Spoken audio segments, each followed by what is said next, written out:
The chains on his wrists are chains on the wrists of every Igbo man, woman, and child. We are Igbo people, and we will always remember. We are a people bound not just by language or land, but by memory. Deep, unbroken memory that stretches across generations. We remember who we are, where we have come from, and every moment that has tested our dignity. Today, we speak with one voice, not because we have always agreed, but because something greater than disagreement has brought us together. That name is Nnamdi Kanu. You see a man in chains, we see ourselves. You see a detainee, we see a symbol. The weight on his wrists does not end with him. It travels. It reaches into our homes, into our hearts, into the very fabric of our identity. Because for us, this moment is not just about one man, it is about what he represents.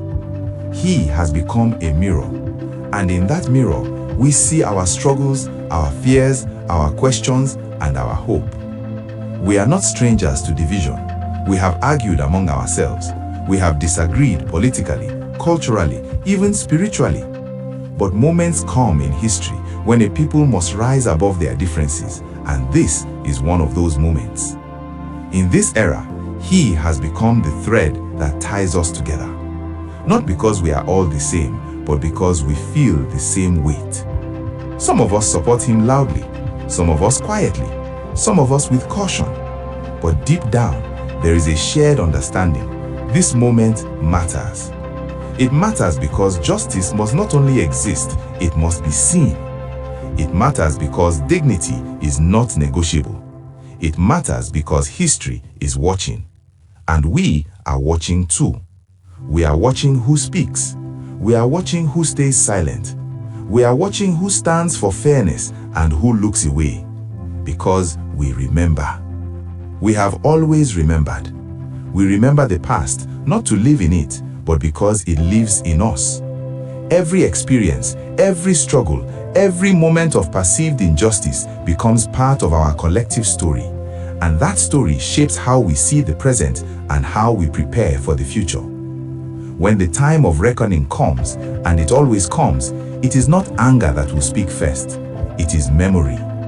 Memory of actions taken, memory of words spoken, memory of silence. Do not mistake this for a threat. It is a truth as old as humanity itself. People do not forget moments that define them. We are not saying we are perfect. We are not saying we all agree. But we are saying this. We are aware.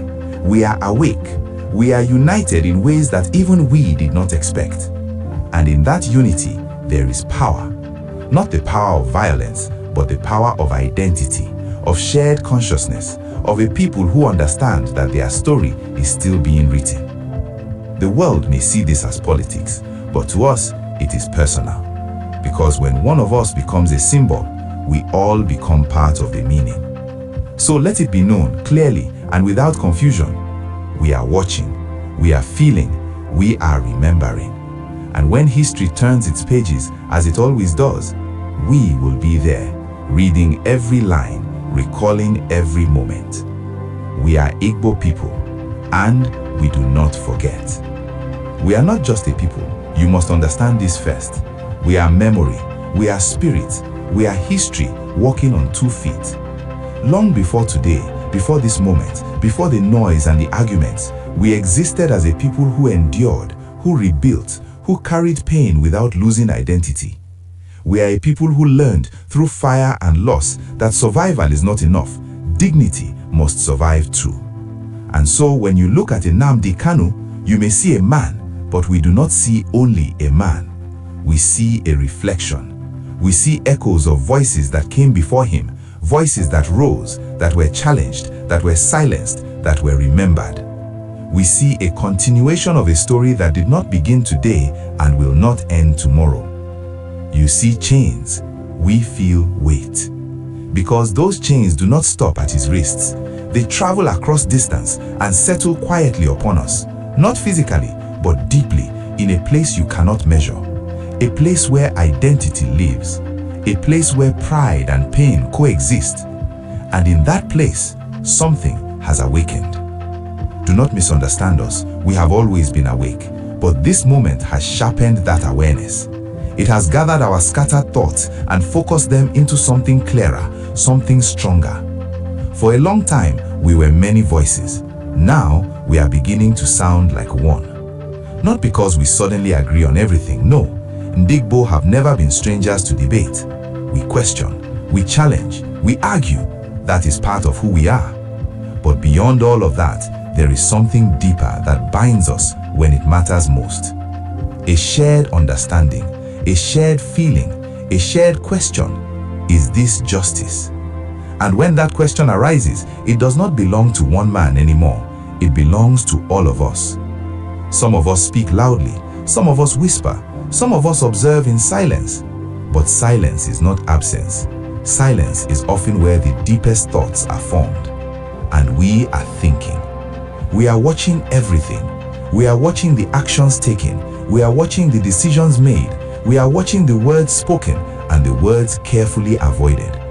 Because every moment like this writes itself into memory. And memory is where we are strongest. You must understand something about us. We do not forget easily. Not because we are unwilling to move forward, but because our past has taught us that forgetting can be dangerous. Forgetting means repeating. Forgetting means losing ourselves. So we carry memory carefully, not as a weapon, but as a guide. And in this moment, memory is being formed again. We are noting who stands for fairness. We are noting who stands for convenience. We are noting who speaks when it is easy and who remains silent when it is difficult. Because one day, all of this will matter. Not in anger, not in chaos, but in judgment, quiet, deliberate, and lasting. You call it politics. To us, it is something deeper. It is about belonging. It is about respect. It is about whether a people feel seen, heard, and treated with fairness. Because when a people begin to feel otherwise, something shifts, not suddenly, but steadily. And that shift is what shapes the future. Do not mistake our unity for uniformity. We are still many things. We still hold different views, different approaches, different visions. But there are moments in history when differences become secondary. This is one of those moments. In this era, like it or not, agree or not, the name Nnamdi Kanu has become a point of convergence, a place where emotions, ideas, and identity meet. That is what makes this moment powerful, and that is why it will not be forgotten. Because when time moves forward, and it always does, it carries with it everything that was done, everything that was said, and everything that was ignored. And when that time of reflection comes, as it always does in the life of nations and peoples, it will not be loud, it will be quiet. It will be in decisions, in alignments, in trust given or withheld. That is what we mean when we say, we will remember. Not as a threat, but as a truth. Because memory is not revenge. Memory is accountability. Memory is how a people protect their dignity across generations. We are not asking for perfection. We are asking for fairness. We are not demanding agreement.